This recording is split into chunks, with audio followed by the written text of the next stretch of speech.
설 명절 다들 잘 지내셨지요?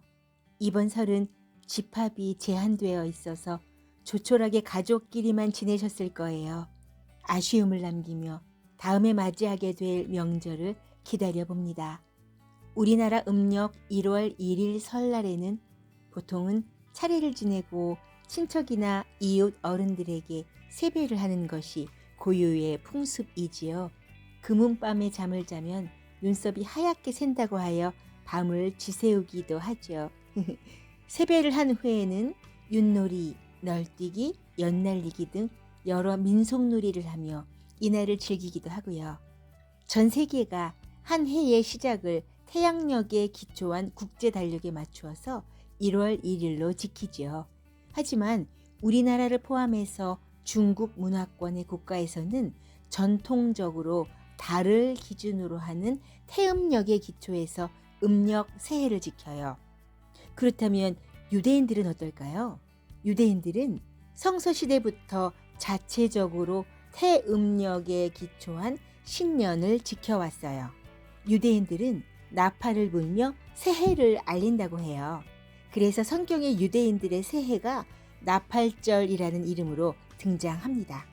나팔절은 유대력으로 7번째 달인 티슈레이월, 태양력으로는 10월경쯤인데요. 티슈레이월 1일에 지킨 절기입니다. 이 달에는 10일의 대속죄일, 15일부터 한 주간은 초막절이 지켜지는 등 다른 달에 비해 의미 있는 절기들이 많이 있어서 첫날은 특별히 나팔절로 중요하게 지킨 것으로 보입니다. 레위기서 23장 24절을 보면 너는 이스라엘 자손에게 다음과 같이 일러라. 7째 달 그 달 초하루를 너희는 쉬는 날로 삼아야 한다. 나팔을 불어 기념일임을 알리고 거룩한 모임을 열어야 한다. 라는 말씀이 기록되어 있습니다. 순양의 뿔나팔을 불어 한 해를 시작합니다. 이날 이스라엘 백성들은 종들까지 모두 하루를 쉬면서 성회를 즐겼습니다. 희생제사를 하나님께 드리고 새해 첫날을 맞이했지요. 아무튼 유대력 7월이 민간력으로는 1월에 해당되는 달로서 후대에는 나팔절이 신년절로서 더 큰 의미를 갖게 되었다고 해요. 정리해볼까요? 나팔절은 나팔을 분다 하여 붙여진 이름이고요. 민간력으로는 새해 첫날이라는 것이에요. 신년에 왜 나팔을 불었을까요? 신년에 부는 나팔은 우리가 생각하는 것처럼 트럼펫이나 트럼본 혹은 색소폰이 아니에요. 앞에서 잠깐 이야기했던 것처럼 순양의 뿔로 만든 양각 나팔이죠. 그러면 왜 신년에 양각 나팔을 부는 걸까요? 이스라엘에서 오랫동안 활동했던 류모세 선교사님의 열린다 성경을 읽어보면 다음과 같은 이야기가 기록되어 있어요. 유대인들의 성서 주석인 미드라시는 아브라함이 모리아 산에서 독자 이삭을 바치려고 한 날이 신년이라고 말한다. 번제로 바쳐져야 할 이삭을 대신해서 죽은 순양을 기억하도록 신년에 순양의 뿔로 만든 양각 나팔을 분다는 것이 미드라시의 해석이다. 양각 나팔은 처음에는 순양의 뿔로 만들었지만 예수님 당시의 2차 성전 시대에는 소 또는 송아지의 뿔을 제외한 모든 동물의 뼈를 사용해서 만들 수 있었다.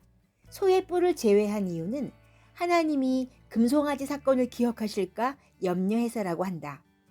성경을 찬찬히 읽다 보면 몇몇 특별한 때에 나팔을 불었다는 것을 알 수 있는데요. 40년 동안 광야 생활을 하던 이스라엘 민족이 진영을 이동해야 할 때 출발을 알리는 신호로도 사용되었고요. 전쟁의 시작을 알리는 선전포고로 나팔을 불기도 했어요. 또 3대 절기, 즉 6월절, 7.7절, 초막절과 월삭, 안식일, 신년의 시작을 알리는 신호가 되기도 했고요. 성경을 볼까요? 민수기 10장 10절 너희들이 즐기는 경축일과 너희들이 정기적으로 모이는 날과 매달 초하루에는 너희가 번제물과 화목제물을 바치며 나팔을 불어라. 그러면 너희 주 하나님이 너희를 기억할 것이다. 내가 주 너희의 하나님이다. 나팔을 부는 주된 목적은 나는 너희의 하나님 여호와다 라는 사실을 기억하기 위해서입니다. 하나님 앞에 기억되고 구원받았음을 상징하는 것이지요. 즉, 어떤 상황에서든지 나팔을 부는 것은 여호와께서 이스라엘의 왕이심을 선포하는 것을 의미합니다. 이러한 개념들은 신약 성경에도 이어지는데요. 마지막 날에 나팔 소리와 함께 산자와 죽은 자들이 모두 일어서서 왕 되신 여호와 앞에 심판을 받게 될 것이라고 말씀하고 있어요. 마태복음 24장 31절.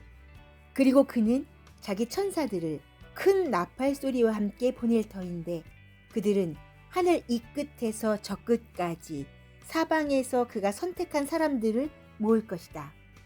고린도전서 15장 52절에는 마지막 나팔이 울릴 때에 눈 깜빡할 사이에 호련히 그렇게 될 것입니다. 나팔 소리가 나면 죽은 사람은 썩어 없어지지 않을 몸으로 살아나고 우리는 변화할 것입니다. 데살로니가전서 4장 16절에는 주님께서 호련과 천사장의 소리와 하나님의 나팔 소리와 함께 친히 하늘로부터 내려오실 것이니 그리스도 안에서 죽은 사람들이 먼저 일어나고. 음력 1월 2일 설 명절을 보내며 또 다른 새해 인사를 드리려다가 마지막 날에 울릴 나팔 소리에 관한 성경까지 읽게 되었는데요. 사랑하는 청년부 여러분, 건강하게 성장하는 우리가 되기 위해서 꼭 필요한 동력은 바로 분명한 목적인 것 같아요. 며칠 전 친하게 지낸 지인과 전화통화를 하게 되었었는데 이런 이야기를 하더라고요. 사모님, 코로나 시기를 겪으며 나 스스로 너무 많은 갈등과 고민, 게으름과 상실감까지 너무 많은 것들이 저를 힘들게 했어요. 이제 멈춰섰던 나를 일으켜서 앞으로 나아가려고 해요. 앞을 향해 나아가지 않는 자전거는 왼쪽이든 오른쪽이든 넘어지게 되잖아요.